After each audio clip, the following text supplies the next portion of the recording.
Hey everybody, it's Tina Campbell, the New York Regional Partner of Master Networks. As you know, we're a national organization and we're really here to help you and entrepreneurs and business people to grow and pivot during this difficult time and beyond. And we're doing these through these special lunch and learns where I'm learning a ton. And I'm finding that people are giving me tips or techniques, tactics for how to transition into this new norm.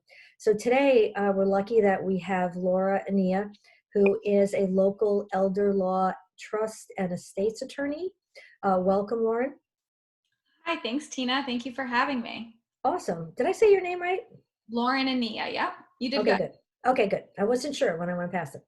So you're here and you're going to help us to understand what estate planning documents we should have. This isn't like maybe or get it in the future. This is something that we really want to talk to people because it's really the perfect timing, unfortunately, right? Absolutely. Now is an excellent time to start thinking about what types of estate planning documents you should have, especially if you've never done any sort of estate planning documents. And I'm not talking about anything complex. When I say estate planning documents, people say, Lauren, I don't have an estate. What are you talking about? I don't need to start planning for Right. money I have in my checking account. That's not really what I'm talking about. Yes, that's also important, but having documents in place to protect you during your life and God forbid if you were to pass away is the types of documents I'm going to talk about today. Great. So how did you get involved in this? And I mean, you're young, but you have a real passion for this. I mean, every time that I've heard you speak, you're extremely knowledgeable and passionate about it. How did that happen? So I work for the law firm of Enea, Scanlan and Sirignano, and that is actually my father's firm. So it's a family business. My father uh, created the firm, I want to say maybe 15, 20 years ago now, and he's been working in the estate planning and elder law planning arena for over 35 years. Okay. So I originally had no aspirations of being an attorney. I really like business, I like management, and I had full intentions of climbing a corporate ladder, getting a corporate job somewhere in New York City. And actually, I minored in law because I thought it would be a good idea. And I Yes. wound up really falling in love with it. And elder law and trust and estates in particular is an area I'm very passionate about because I find it to be super proactive in regards to the local. Reactive, yeah. Yep. So instead of, you coming to an attorney when you have an issue, I'm able to work with clients before an issue occurs and try to ensure that they don't have any sorts of issues that arise. I Right. also really like this area because I'm working with real people. I'm working with families like my own. I'm working with my peers to help plan for their future. And I like being able to educate them in things that are real, things that affect everyone. That's really interesting. And you know what's amazing? I don't, and I I only know for the last, 5 or so years since I've been working with networking people and really learning about all the different types of law that there's, people are, a professional in. It just amazes me that you don't have to wait until you're retiring. This should be done a lot earlier than that. If you're really starting to even plan your financial future, this should be part of it. Yeah. And some of the things are things that you should have essentially when you turn age 18. So the first portion of documents I'm going to talk about is a group of documents called advanced directives. And Okay. advanced directives are essentially documents that are effective during your lifetime in case of an emergency or in case, God forbid, you became incapacitated or had some sort of traumatic injury or were in the hospital and could not manage your own medical and financial affairs. So right now, given the type of world that we're living in, given the fact that unfortunately family members are in hospitals and are unable to see their other family members or have them come in and speak with the doctors, or they can't speak with the doctors themselves, Incredible. having documents like a healthcare proxy and a financial power of attorney is extremely important. And I'll explain what those documents are. But just as a funny aside, I'm your typical case of a shoemaker's kid that goes without shoes. So Okay. just because I talk about all these documents didn't mean that I necessarily had them at the time I should have. I do now. But Right. I was going to say, I hope you do now. I do now. But, you know, this is not something that people think about. We think we're Yeah. invincible. We never think that these types of situations could happen to us, which sometimes makes people fearful to put these documents into place. But having them in the God forbid situation you need it is extremely valuable and saves not only time, but an expense if God forbid a court proceeding needed to be done or you needed to rush to get to an attorney because the documents weren't in place. And then I just wanted to mention one other thing that brought to mind for me is that you're doing this to also, it's not just for you, it's for your family. If they have to run around and get this kind of, find out, do you have something? What don't you have? Getting asked at that moment of time, in the hospital. I mean, Yep. that would be terrible. I can't even imagine what that would be like if people didn't know, like you said, advanced directives. Right. So a healthcare proxy, for instance. So a healthcare proxy is a document where you're allowed to and able to appoint someone to handle your medical decisions for you if you cannot handle them yourself. So for instance, I might appoint my husband to make medical decisions for me if I'm either incapacitated, have dementia, or maybe I'm just having surgery and a decision needs to be made during surgery. Right. He could make medical decisions for me. You can also appoint alternates. So if he's unavailable, someone else, maybe a brother or a sister or a parent, could make those decisions for you. It's an extremely important document because you want someone that you choose to make those decisions. Now, in New York, there is something called the Family Healthcare Decision Making Act, where if you don't have a healthcare proxy, there is a hierarchy of people who will be asked to make those decisions for you. But one of those people might not be someone you want making the decisions. Yeah. Let's say you don't want a parent making a decision Yeah. for you, or it's not a sibling, or even a spouse. Sometimes, ironically, I have spouses that don't want to make medical decisions for each other because they don't think that they'll be able to use Handle it. right or think practically about a Yeah. situation. It'll be Right. too emotional. So they Yep. sometimes do choose different people. Yep. So it's extremely important document to have. Within it, you're able to state what your wishes are in regards to certain types of treatment, such as life-sustaining treatment, artificial nutrition, hydration, things that sometimes do arise, especially at end-of-life stages. You want to definitely have conversations with your agent about what type of medical treatments you either have had in the past, what type of medical diagnoses you have, and what your wishes are in regards to the type of medical treatments you would like to have in the future.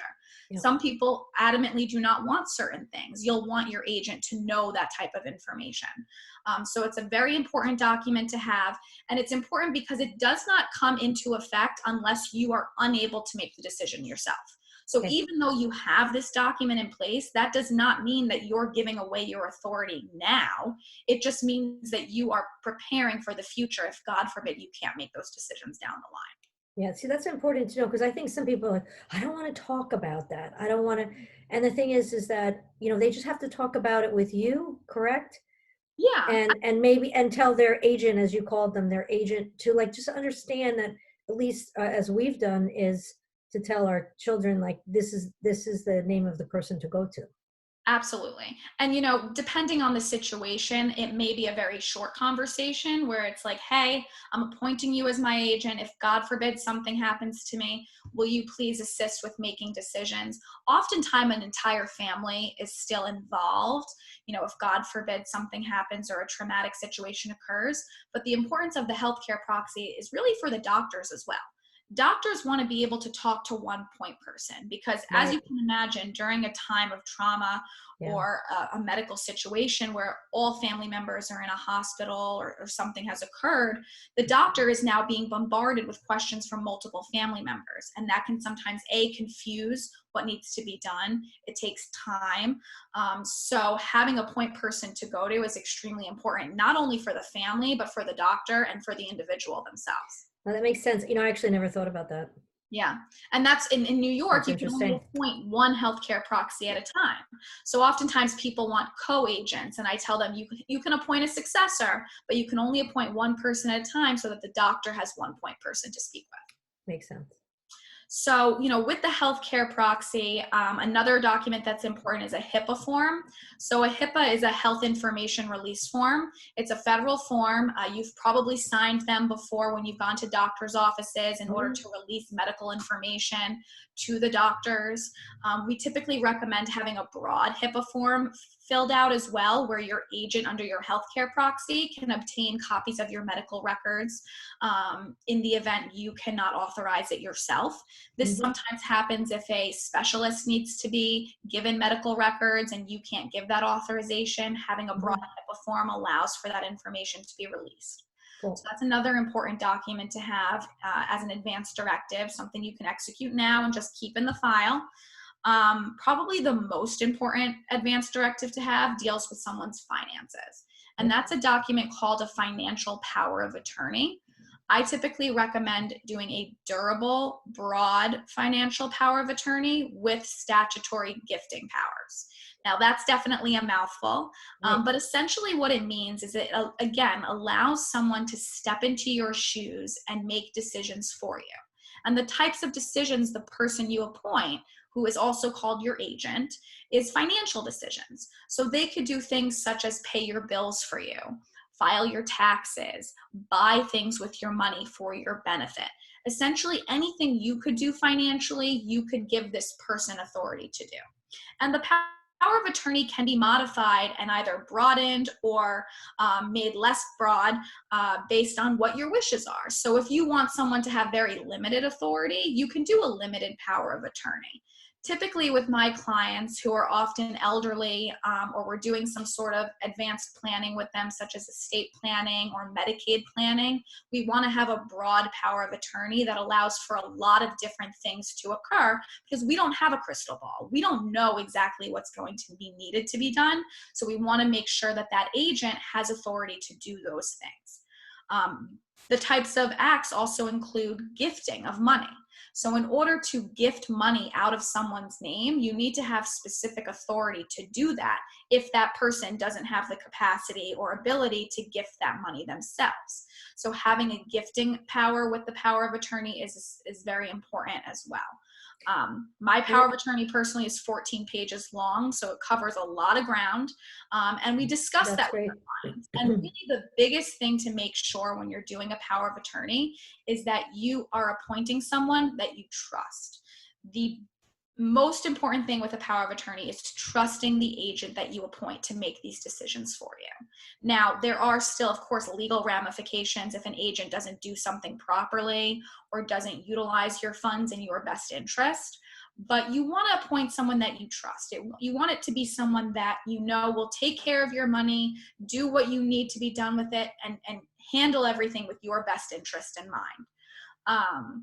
So it's an extremely important document to have, whether it, again, is because you're in a hospital and you can't get to a bank, or if, God forbid, you have dementia or Alzheimer's and you can no longer handle your own financial affairs, you need a family member to do it for you, a power of attorney can allow them to do that. If someone does not have capacity and they do not have a power of attorney, the only way to be able to handle assets that are in their name is to petition the court to become their guardian. That is a very long, very costly, difficult proceeding, not only because it has to do with the court, but also you're essentially stripping the individual of their rights to their money and to make decisions. So the power of attorney really allows the person to be in the driver's seat, decide who they want to access their money, who they want to handle their affairs, and what types of authorities they're allowed, instead of allowing a court to do it down the line if you don't. Got it. Can I ask you a question? Absolutely. What do they mean by durable? I always wondered that. I mean, I understand what's something durable, but in the case of this, what does that mean? Absolutely. So that's actually a very important concept to understand. So a durable power of attorney, what that means is that the power of attorney can be utilized after incapacity.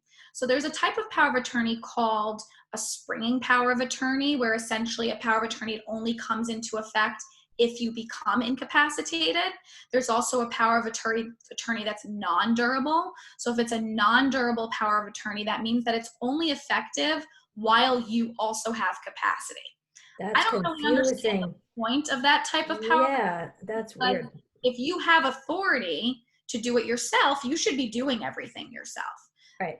The fact that it's durable means that it lasts past someone's incapacity and can be used after they become incapacitated, which is Got really when you want to be able to use a power of attorney and when it right. becomes so important. Um, Oftentimes clients again come to me and say, well, I don't want to give someone authority to handle my assets while I'm handling it all myself. I do everything myself. Why should I let my kids have power of attorney? I'm taking care of everything. So we discussed with them that the best way to ensure that you have an agent under of a power of attorney when, if God forbid you needed it, is to appoint them now while you have capacity to do it. Because again, I don't have a crystal ball. I don't know what's going to happen in the future. As a courtesy to our clients, and a lot of attorneys do this as well, we might hold on to the original power of attorney and not release it to an agent unless we have the person, our client's authority to give it to them, or if we have a letter from their doctor stating they're unable to handle their financial affairs. Right. Sort of a safeguard. You can also appoint co-agents to act as the agents under your power of attorney. So for instance, you can create a check and a balance. Let's say you have 2 children. You appoint both your children to act as agent, and you state that they have to make decisions together. So you know that they're talking to each other. They have to act jointly whenever they're making decisions for you. Boy, this could really create a lot. I see a lot of family arguments in all of this. But what you're trying to do is not, Exactly. have it create more arguments and things like that, discussion. But but yet, I assume that it would still would in many cases. It sometimes does. Oftentimes, either the families are included in the decision making, or we do joint, agents where both individuals are acting as agent. Or I always urge mom and dad to have a conversation with their children as to what their planning is.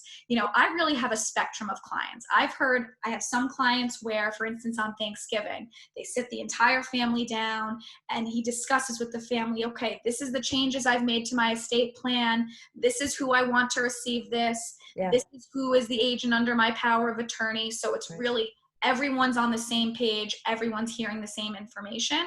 Right. And other clients that do that to a lesser degree, and some that are very private and really don't want their children involved until the absolute need presents Yeah. itself. Wow. But I think having communication with your children, especially if you have multiple children and you're appointing different people to do different things, being open with them and explaining why can ensure that conflict might not arise down the line. Exactly. Thank you. Yeah, so it becomes a very important document to have, especially now. It's extremely important to have a healthcare proxy, a power of attorney. Another document that's equally as important is a will, a last will and testament. So a lot of the population does not have a last will and testament. I can't believe that. And it's an important document to have, because if you don't have a will, your assets go to whoever is to receive them based on the intestacy statutes of your state. So typically that's your closest living relatives or your heirs.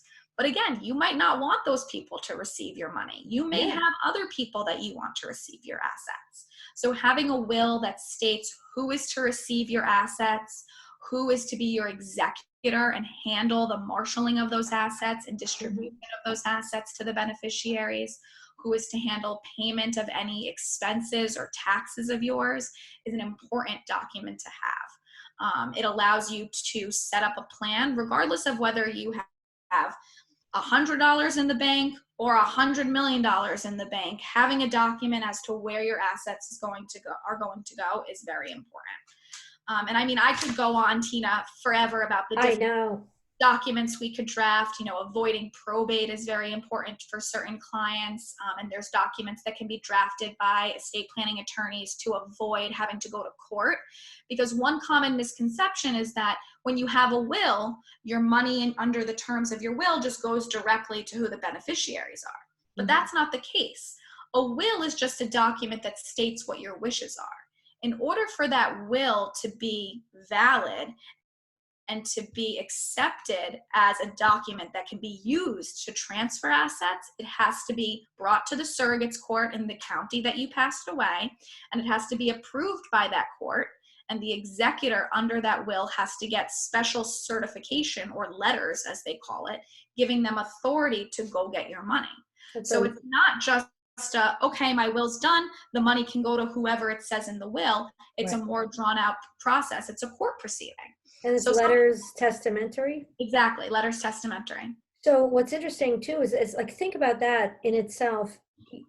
I'm not going to go to a court, with a will. I mean, you really need to have, an attorney working on this for you. So, why not work with an attorney that you trust, that is going to do what your wishes are also, right? That's going to, and kind of, broker the whole thing almost, right? And that's where, go ahead. Exactly. We help make sure that, the person's wishes that are in their will are then brought to life when that person, unfortunately passes away.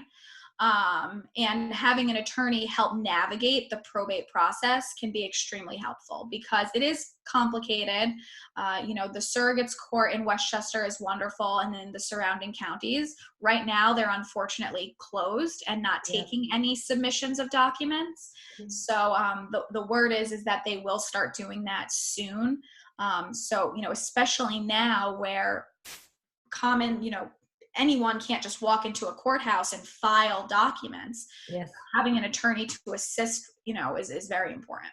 So that's part of also the information that you're telling your children where these documents are and who to deal with. I mean, that's the part that I'm really shocked by, how many people that I know who will say they don't have a will. Or I said, well, I don't understand that. I'm like, at the very least. So, I mean, at the very least, you need to have these what is it, like 4 documents? Is that correct? Yeah. So I have, so that's really interesting. And also I wanted to show, you had brought you had brought a recent article that I believe this is on your website. Yep, it's on the website, and I think, Tino, you'll be able to share the link. This is actually an article that was written by Anthony Enea, who is my father and the managing partner of the firm, Enea, Scanlan and Sirignano, and it's entitled Pandemics and Planning, Lessons Learned. So definitely timely. We recently wrote it, and it really goes through and fleshes out some of these ideas about why you need a durable power of attorney, a healthcare proxy, a living will, HIPAA form, a last will and testament, and how it can help you plan for your future. The first part of planning, people always tell me, is, okay, I'm not really ready to get to the point of coming in and executing these documents, but what can I do now? And the first thing is get organized. Look at what your assets are. Look at what you have named beneficiaries on. How are your assets titled? Are they joint with a spouse, or are things in your name alone? Who do you want to receive your money? How much money do you want each person to receive? Do you want them to receive that money outright, or do you want it to be held in a trust for their benefit? Because you may not think they're ready to have all of that money at the age they might receive it at. These are all questions to start thinking of, and that an attorney can then help you put to life on paper so that your plan is what you want it to be. So, go ahead. I mean, I know I was just going to say something that I'm thinking that all of these people, like we are right now, we are, homebound in many cases with our with our documents. Almost, you could probably say people who may be listening to this would be within like 10 feet of those documents, because they're, and the thing is get them out and find out, first of all, you may have even done some of these documents years ago, but they don't relate based upon maybe your children have grown, whatever. Something that, we had to do a few years ago as our kids got older, and we wanted to change the way everything was kind of, not distributed, but just the way it was handled. So to me, it was like a no-brainer. And so I sleep well at night. I don't know how some people could, to say to themselves, now is the time, I need to get this done. So I can imagine that, they need to speak with you. So no, but it's I mean, updating your documents or at least looking at them every couple of Yeah. years, or especially when a big life change has occurred. For instance, retirement, changing jobs, your children becoming adults, or Yep. or if they get married, there may be changes you want to make to your documents, divorce, things like that. Oh, Definitely absolutely. important to speak, and especially now, I am doing consultations with clients through Zoom, through conference calls. It's almost nice because we're able to have more flexibility with the time and the times that we're able to meet with our clients. Because So people are actually available. yeah, and the nice thing is, and I've been telling this both in the Master Networks chapter meetings I've been going to, and with my colleagues, is that now is a really amazing time that we've been given, unfortunately, under these circumstances where Yep. you're at home with your significant other, and all those things that you've said, oh, well, we don't have time to do it. We're always working. Yep. We're always out. We don't have time to have a conversation about Yep. our estate plan or about our finances. Now's the time to have those conversations. You may not Yeah. be ready to invest money. You may not be ready to maybe execute the documents, but get the ball rolling now, because as soon as we're allowed outside again, We're all going to be like, yeah, we're going to be on the next, we're going to be running, right, to catch up. I know. So I Um, just want to say, so if people want to contact you, you'll give me information to put in the comment section. Absolutely. Um, do you offer any kind of, you said you'll have a discovery session, is that correct? Or what is it So called? I offer a free consultation. So if anyone, Okay, right now I'm offering free consultations through Zoom and through conference great, call to do great. estate planning. We also do Medicaid planning. We're also doing weekly lunch and learns on our Facebook Live page. Oh, that's great. So they've been really awesome so far. One thing that's sort of not related to estate planning, but is extremely important right now, is that the Medicaid rules based on the budget that just passed have changed tremendously. Oh, The boy. home care Medicaid rules, there never used to be a look back for home care Medicaid in New York. As of October 1st, 2020, there will now be a 30-month look back period for home Oh, care Medicaid. That is a wow. huge change, and it's going to devastate quite a few individuals who would have been relying on those programs that may not be able to unless they start doing planning now. So because we Wow. have some leeway through October 1st, now is an extremely important time for, the retired population, those individuals that may have been putting to the side doing some asset protection planning. Now's the time to do it. That's really good to know, even for people who have, they're young, they're not elderly, but they may have some type of, issues in their health themselves. Absolutely. Yep. Okay, so I thank you because you just gave me a nugget there, so I really appreciate that. So we'll put down the information and then people can reach out to you, schedule one of these consultations, and then you could take it from there. So I just want to say thank you. I always enjoy speaking with you, and you're just a very, you're a very smart person, and it's like you could just tell, very bright. So thank you so much. I enjoy this as well. So thanks, everybody. Thanks for listening in. Oh yeah, absolutely. Thanks.